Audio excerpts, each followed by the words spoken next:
Good evening. The fence project continues. Well, 16-foot gate. And to me, hanging a gate as a farmer, it's kind of a matter of pride. You don't want a saggy, leaning gate that looks horrible. However, I don't hang many of these gates. Very, very rarely do I. So, a couple things I did wrong. If you're making the H brace, I noticed to hang these gates, I should have paid a lot more attention to, just for looks, cosmetic, how straight this was. And this post here, so I made this on purpose so that it will hit that, so it can't swing open that way. So it can only swing, but this is crooked, this post. Too late to straighten it up now. Again, just cosmetic. The one thing is I hung it too high. Gotta hang it, I want about a foot off the ground, so for snow. That's a big mistake. I see people, they put the gate right on, a couple inches off the ground. But it's too high. It's not really, a little bit over my knee. A little bit under my knee. So I don't think a baby would get under that. I don't know.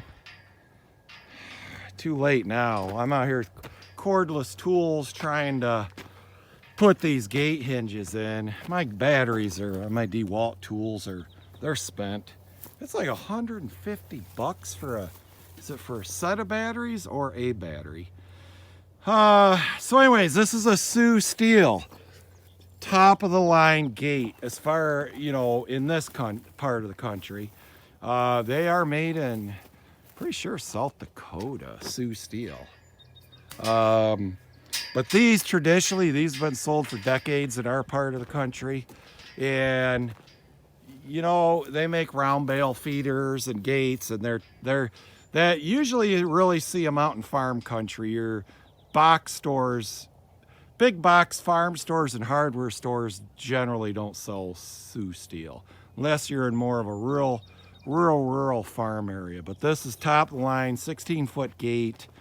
A lot of gate to hang to make a gate that wide, and through the years making sure it doesn't sag. One of the tests, if it's level, it should not swing open or close. It should kind of stay where you want it. Let's see what happens when we get it out here and hang it open. I'm just eyeballing it as far as levelness. It almost keeps seeing like that the end could come up a little bit. So that's what I'm going to do. These Sioux steel, they come with these hinges. They got their own hinge. And again, the cheap farm store gates, this is just they make this stuff out of such cheap gauge steel, and the gates are cheap. And I think then that causes this part to collapse and give, and these bend over time. Not to mention, if you don't put that gate post in right, it's gonna sag. This is a 10-foot post. It's in the ground 4 foot. This is a 8-foot post. It's in the ground about 4 foot.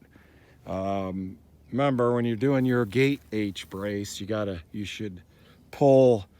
Both of these act as a strainer post, basically, or a brace post, so to speak. So you do have to run your brace wire both ways. I am running a line of wire out this way, so I don't know if we're gonna put 5-wire high tensile here. So I did my floating brace coming off of here. Is just a quick setup, completely adequate for 5-strand high tensile. No reason to dig another post, just to run the, I don't feel I need an H brace for that. But if you're going to be hanging a gate like this, yeah, you need an H brace.